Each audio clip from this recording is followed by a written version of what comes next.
What is up, everybody? Welcome back here to the Devy Royale YouTube channel. We're back with another mock draft. We haven't done mock draft in a while, so we're going to do a Devy mock draft. I invited a bunch of analysts, and I invited some of our guys from the Patreon and said, hey, let's do a mock draft to see where the values are, right? Obviously, people aren't drafting. There are some degenerates out there that draft now, but where is the value for the players that you drafted heading into the season? Where can we see some? We have freshmen now in the first round, so maybe those freshmen that you drafted in the 3rd through 5th rounds, wherever you got them, are increasing in value. Where can you manipulate the markets? Where are the dynasty value as compared to your Devy assets? That's some of the stuff that we're going to be diving into on this episode. So 4-round mock, 12-team PPR. Where are these Devy values? What can you do with them? What can you expect from your values coming back? And who are some sleepers still out there that I think have more value to gain? So that's what we're going to dive into. Hit that like button. We'll catch you on the other.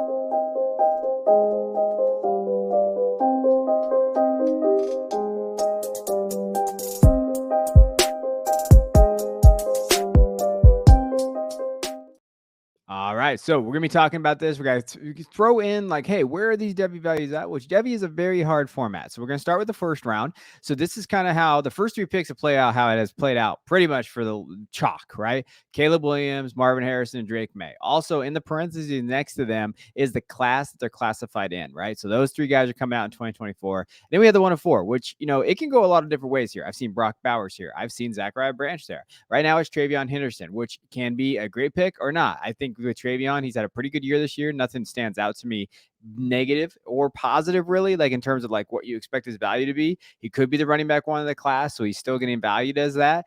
But that would be the biggest outlier for me in that area. Then we have 2 freshmen. Zachariah Branch, who's looked absolutely fantastic at USC. His ADOT's almost a negative, though, so we haven't seen down the field too much. But what we have seen from him is just a playmaker, right? So he jumped into that 105 mark. When you're thinking of like 2nd and 3rd round value that you probably drafted him in at the beginning of the year, now you have that. You have increased that. And we see Dante Moore. So this is where drafting freshman quarterbacks can come in handy. You got drafted Dante Moore in some drafts, 5th or 6th round, depending on when you started your Devy drafts. Some drafted him in the 2nd or 3rd, depending on what league you're in.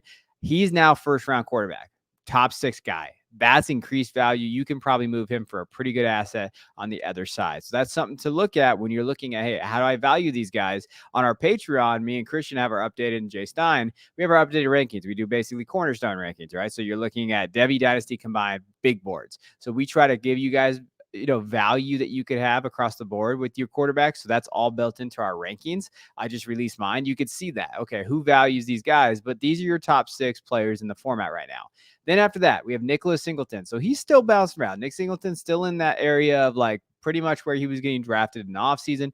Evan Stewart did see a bump. So Texas A&M wide receiver. Anybody that follows me know I love Evan Stewart. I think Evan Stewart is one of the most underrated players going into last season. You know, he has shown talent. We've kind of highlighted him on this channel enough. If Drew Aller right there sitting at the 109, Brock Bowers at the 110, he looks phenomenal, right? So when we think of what Brock Bowers been able to do this year, he looks like one of the best players in the country. Position be damned. Then you have Raheem Sanders, who's still jumping in there. So that's interesting to me that he's still in that 1st round. But again, he's been banged up. You can't really throw that against him in terms of where his value's at. But he's right there. And then you have Michael Penix Jr., who I think that's just I believe in him and I believe in his talent. And I think, you know, when you're looking at it, he's a short runner for the Heisman. If he finishes this year out and he can be right there, it's going to be close. It is really going to be close for him. Now, for each one of these rounds, I want to highlight a player. So first one is Drew Aller from Penn State. You know, I've been very high on him coming into his freshman year, how he's kind of played out. You see him, his size. He's got that prototypical size and frame, 243 pounds. This kid's a load. There's his offensive grade, his numbers for the season. So when you're looking at him, you know, 90.2 PFF offensive grade, 1.9% big time throw. You'd like to see that go up a little bit more, but Penn State's offense isn't really using him necessarily in the ways for him to really get those big time throws.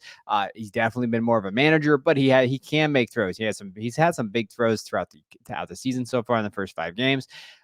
Turnover where he play has not been there, right? 0 interceptions. You see the raw numbers down there, and his offensive grade under pressure has been good, 75.5. They have a really good offensive line in Penn State, but they've done a good job protecting him. Now, big games are coming. Michigan, Ohio State. If you can win those games, if Penn State can really challenge for a Big Ten title, you know, you're talking about Aller being the quarterback 1 of the 2025 class. And, you know, with Shador coming back, probably with some of these other guys, Cam Ward, you know, Kay Klubnik, he can step up. Connor Weigman, those guys step up?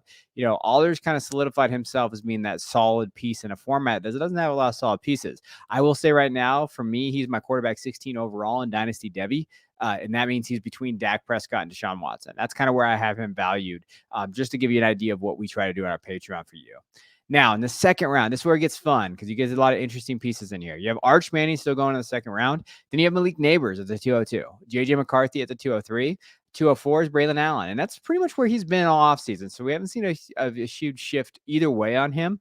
Connor Weigman, 205. Generally speaking, that's where he's going. It's going to be interesting to see. He's injured for the year. What is that going to look like next year? He's a very, very risky Devy piece because the quarterback position is so hard to judge anyway. With so many guys maybe coming back next year, or even Shador being there, it's gonna be tough for Connor Weigman to kind of get that first round capital that he needs to get. Emeka Egbuka is the biggest faller so far in this draft. Going from a solid top 5 pick at some point, at least top 7 or 8 pick going into the second round. I think that's interesting. Analyst guys are gonna love Egbuka. I don't know how much film guys love him, so that's gonna be interesting debate heading into the offseason. Then you have Luther Burden at 207. I think that's a steal. Like Luther, from what he's been able to do, if you can get Luther around where Evan Stewart's going, like I think they're pretty comparable. Even in my rankings, I have them very close. That's how I would look at those two guys. So Luther at 207, I'd much rather have that shot than Evan in the 108. And that's from an Evan guy that I love. I just think Luther's getting undervalued. Quinn Ewers at the 208. Pretty good value there. Cedric Baxter, freshman, coming in there. Jatavian Sanders, Xavier Worthy. So that's a Texas row right there. Very good picks. I think value picks there. I like Jatavian, in terms of what he can be as a tight end. I do like Xavier Worthy there late. And then Troy Franklin. Everyone knows I'm a Troy Franklin stan. I think getting him at the 212 is pretty good value. And again, talking about how you build your Devy, wide receiver at 212 is fairly good. And you'll see like this, not a lot of running backs been taken in this draft. I did see less running backs taken in the first 2 rounds than I usually see in Devy formats. And that goes back to what I was talking about with Devy running backs. I think it's just hard to judge them right now. Now, a player I want to spotlight in this one is Braylon Allen. He started off the year kind of slow. I talked about him being a faller. Like, hey, we're a little bit worried about him. 6'2", 240. He's a big boy. So when we're thinking of like his size and frame, you have to like that. Now, even though he started off the year slow, he's been coming back a little bit. So when we're thinking of what he's been able to put on the field and the product that he's been able to do, he's a big kid. And you see the yards after contact, he's always going to have that 255. Tons of missed tackles for us. 22 is phenomenal. Explosive runs have been there as well. So he's really picked it up. And his elusive rating was up. Like his elusive rating, I think, was under 33 after his first 2 games. So we've seen more from him. Now, I don't know if he's going to hit the production numbers that you see, the rushing yards as you see there, but he has done better. So I do want to highlight that. I think it really depends on where you're at with Braylon. The agility testing numbers is going to be key for him. I think that's going to be set him. And where does he go? Like, where does he find himself at? What team does he find himself on? And how are they going to use him? I think really does matter. And you know what? He has more catches this year than he's ever had before in his career. That's something to know. He's catching the football. So notice that. Now, in the third round, this is where, again, it's a lot of fun. Carnell Tate, I think, I got him at the 301. I think that Tate can be kind of like that JSN mold, that Marvin Harrison mold, where he's the next guy up. They've talked about him being the next guy up after this year, getting a guy like that in the third round where he's probably going to have first round, buzz in a couple years or next year, as early maybe as next year in terms of like the offseason hype. I'm all aboard the pin train there. Trey Benson at 302. Brandon Ennis, again, he's going to be a stud. In that Ohio State offense. 304 is Barry Brown. Interesting pick there. I like Barry Brown. I think that he could have that value coming up in that class. Cameron Ward at 305. Again, once you get in these quarterbacks, I get a little nervous. I love Cam Ward. Everybody knows that. But at 305, you'd have to really hope that he hits or he kind of comes back and gets that first round capital. Rome Odunze, I've talked about him. I think Rome's looked very good this year. Keon Coleman. Quinshon Judkins was a big drop. 308. He was going to the first round of Devy drafts last year. So that is probably the biggest drop overall that I saw, about a 2-round drop. He did have a good game this last game, so he did kind of pop off. He had 33 carries though. So Judkins, bounced back a little bit, but we are seeing his Devy value definitely low. Ted McMillan has popped up about 2 rounds, so you see that there. Justice Haynes is still in the same round. Shador Sanders is on the board now, and I think that's a pretty good value. And then Marshawn Lloyd getting in there at the 312. People are really high on Marshawn Lloyd. He's on my big board. I've talked about him, but it is interesting to see kind of how his value has fluctuated. Remember, Lloyd was a very, very hot product 2 years ago before he was injured. Now he's kind of popping back in there. Now, as far as my guy, the highlight, it's Shador Sanders, right? So if we're talking about player highlights and what we're going here, he's been phenomenal. I got to give him credit. 92.5 out PFF offensive grade, 6.4% big time throw. He's had some throws this year that really has elevated his game a little bit, and you see it. He's improved so much since last year, and he's doing it against Division I competition. He's doing it against very good schools. He looked absolutely phenomenal against USC.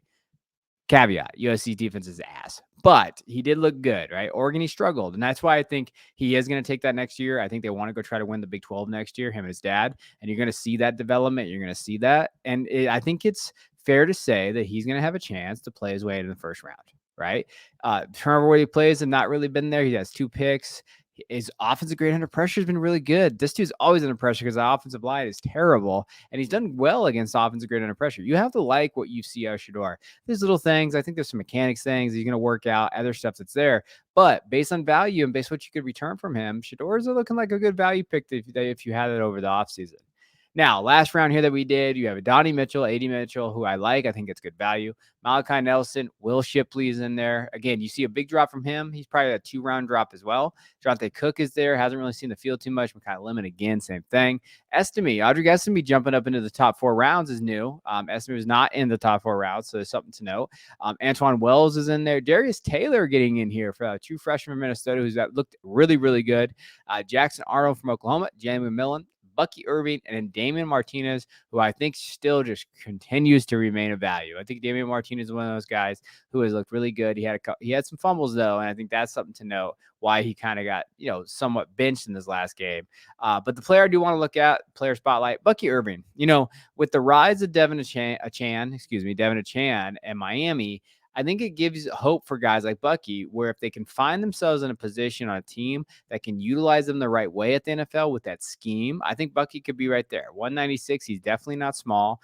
225 yards after contact, 22. When you're thinking of his explosive runs, his elusive rating has been really good. So, you have to really, really like that from him as a prospect. I love Bucky Irving. I think Bucky Irving is one of those players that can really set the tone for, in Devy, that, is value. Get him in that 4th round, trying to find him there. Like his ability to make guys miss, his ability to kind of just be explosive. Like the biggest thing for me is that explosiveness, his ability to have that, and his elusive rating is absolutely fantastic. So I'm on board there. You see the 339 yards, 4 touchdowns, his ability to catch, 18 catches, 137 yards. I think he's just a player that you have to know. Now, some guys that were left on the board, and what I did for this is I just did best available players based on our consensus rankings who was there. So Nico is still out there from Tennessee, hasn't gotten a lot of run yet. I don't know if he's going to get run this year. They seem to be just riding the Joe Milton train. Katron Allen from Penn State, again, has looked okay this year, but again, a lot of the running backs have kind of disappointed. Donovan Edwards, big drop there. I mean, he was going to 2nd, 3rd round some places.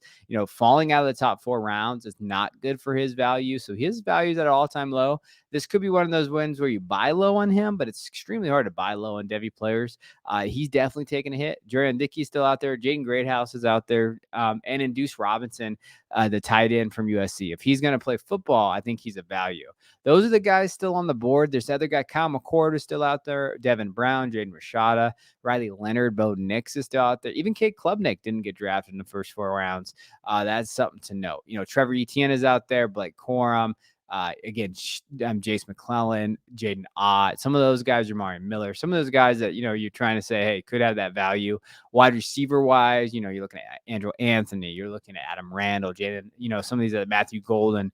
Guys have kind of fallen off a little bit. But those are your best available players.